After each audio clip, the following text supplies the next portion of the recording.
आज का आजाद सिपाही अखबार आपने पढ़ा क्या? पढ़ते रहिए अपना लोकप्रिय दैनिक अखबार आजाद सिपाही।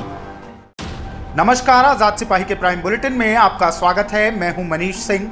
आज की प्राइम की खबरें कुछ इस प्रकार हैं। झामुमो का पश्चिम बंगाल में चुनावी शंखनाद। सीएम हेमंत बोले आदिवासी और दलितों को अपने अधिकार के लिए संघर्ष करना ही होगा। किसानों के समर्थन में 31 को ट्रैक्टर रैली निकालेगी कांग्रेस। विधायक प्रदीप यादव को मिली जिम्मेदारी। मंत्री बादल पत्रलेख बोले 26 जनवरी की घटना किसान आंदोलन को कमजोर करने की साजिश। शिक्षक पर 13 साल की बच्ची के साथ दुष्कर्म और हत्या का आरोप, गिरफ्तार। धनबाद के विश्वकर्मा प्रोजेक्ट में तनाव, झड़प और फायरिंग की सूचना। भारी संख्या में पुलिस बल तैनात। झारखंड राज्य सूचना आयोग में रिक्तियों को भरने को लेकर सुप्रीम कोर्ट ने जारी किया नोटिस। अब आइए सुनते हैं खबर विस्तार से। झारखंड मुक्ति मोर्चा ने पश्चिम बंगाल में चुनावी शंखनाद कर दिया है। गुरुवार को पश्चिम बंगाल के झाड़ग्राम में झामुमो ने रैली का आयोजन कर विधानसभा चुनाव लड़ने की घोषणा की। सभा में मुख्यमंत्री हेमंत सोरेन भी पहुंचे। उन्होंने कहा कि भारत में आज ऐसी सरकार, ऐसे नालायकों का जमावड़ा है जिन्होंने इस देश को कुछ नहीं दिया, लेकिन इस देश के पूर्वजों की संपत्ति को बेच कर देश को चलाया जा रहा है। कभी ट्रेन, कभी एयरपोर्ट तो कभी हवाई जहाज की बिक्री हो रही है। वह दिन दूर नहीं जब इस देश में खून सस्ता और पानी महंगा होगा। वर्तमान समय में चिंता का विषय है कि आदिवासी, दलित, अल्पसंख्यकों को चक्की में पीसा जा रहा है।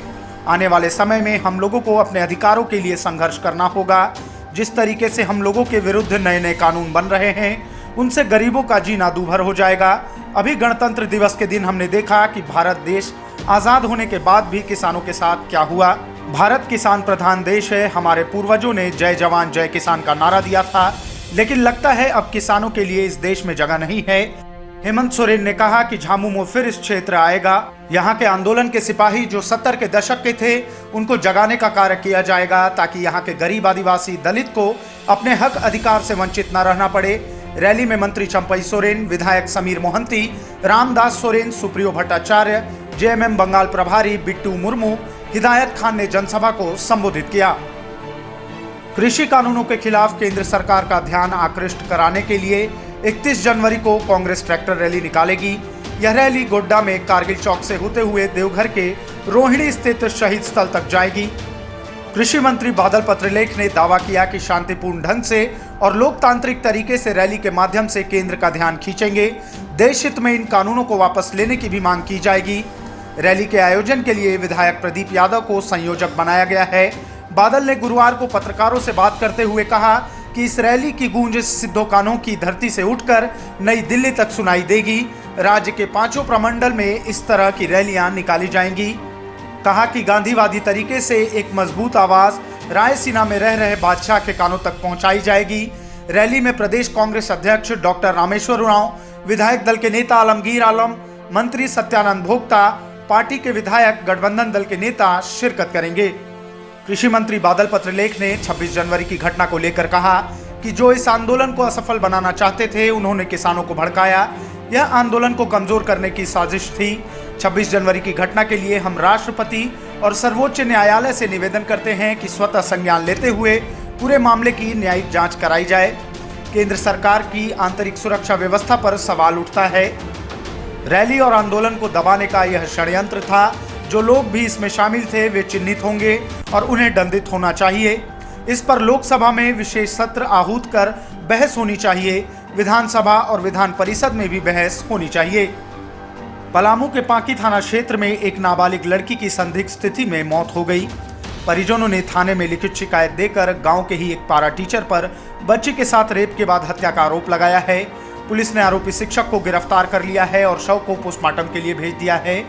मामले की जांच शुरू हो गई है। मृतका के पिता के अनुसार आरोपी पारा टीचर शंभू अपने गांव करार के स्कूल में पढ़ाता है। उसी स्कूल में बेटी भी पढ़ती थी। 25 जनवरी की रात 7 बजे करीब बच्ची शौच जाने की बात कहकर अपने घर से निकली थी।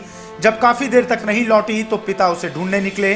उन्होंने देखा कि घर से कुछ दूरी पर पारा शिक्षक उनकी बेटी के साथ जबरन दुष्कर्म कर रहा था। युवती के पिता के मुताबिक शिक्षक ने उन्हें पिस्तौल दिखाते हुए चुप रहने की धमकी दी। घटना के एक दिन बाद 26 जनवरी की आधी रात शंभू बच्ची के घर आया। उसे एकांत में ले जाकर कुछ बातें की। 27 की दोपहर बच्ची की तबीयत बिगड़ने लगी, उसे उल्टी होने लगी। घर वालों को उसने बताया कि गुरुजी ने एक दवा खाने के लिए दी थी, उसे खाने के बाद ही तबीयत खराब हुई है। रात में बच्ची की मौत हो गई। इधर पांकी के थाना प्रभारी जेके रमन ने बताया कि नाबालिग लड़की की मौत संदिग्ध है। पिता का कहना है कि दुष्कर्म के बाद पारा शिक्षक उसके घर आया और नाबालिग को खाने के लिए कुछ दिया, इसके बाद उसकी मौत हो गई। किशोरी के शव को पोस्टमार्टम के लिए भेज दिया है। रिपोर्ट आने के बाद ही कुछ स्पष्ट होगा। आरोपी पारा शिक्षक को गिरफ्तार कर लिया गया है।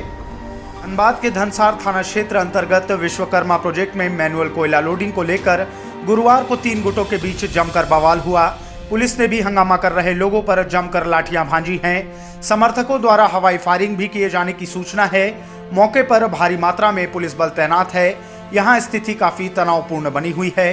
बता दें कि वर्चस्व की जंग को लेकर जनवरी 2018 से ही विश्वकर्मा लोडिंग पॉइंट में कार्य ठप है और मजदूर भूखमरी की कगार तक पहुंच गए हैं। विभिन्न राजनीतिक दलों के समर्थकों के द्वारा वर्चस्व को लेकर यहां हिंसक झड़प होती रहती है। जब भी लोडिंग पॉइंट शुरू करने की कवायद होती है, स्थिति तनावपूर्ण हो जाती है और फिर से लोडिंग बंद हो जाती है। एक बार फिर यहां काम शुरू करने की कोशिश विफल हो गई है। धनसार थाना प्रभारी ने बताया कि आपसी वर्चस्व को लेकर यहां कुछ गुटों में झड़प हुई थी। उन्होंने लाठीचार्ज और हवाई फायरिंग की घटना से भी इनकार किया है। सुप्रीम कोर्ट ने झारखंड राज्य सूचना आयोग में रिक्तियों को भरने को लेकर दायर जनहित याचिका पर सुनवाई करते हुए सरकार को नोटिस जारी किया है। जस्टिस एस अब्दुल नजीर की खंडपीठ ने याचिकाकर्ता की ओर से अधिवक्ता तिष्मपति सेन की दलीलें सुनने के बाद नोटिस जारी करने की कार्यवाही की। याचिका में कहा गया है कि आरटीआई 2005 के प्रभावी क्रियान्वयन के लिए यह मामला दायर किया गया है। झारखंड राज्य सूचना आयोग में मुख्य राज्य सूचना आयुक्त एवं राज्य सूचना आयुक्त के अलावा 9 पद खाली हैं। कार्यवाहक मुख्य राज्य सूचना आयुक्त का मई 2020 में कार्यकाल समाप्त हो गया है। तब से आयोग में सभी पद रिक्त हो गए हैं। आयोग में लंबित पड़े मामलों की सुनवाई ठप हो गई है। याचिका में यह भी कहा गया है कि राज्य सरकार की ओर से इन रिक्तियों को भरने के लिए कोई प्रभावी प्रयास नहीं किया गया है। आयोग में 7,669 अपील मामले और 71 शिकायतें लंबित हैं। आज के प्राइम में बस इतना ही। आगे की न्यूज अपडेट्स जानने के लिए देखते रहिए आजाद सिपाही।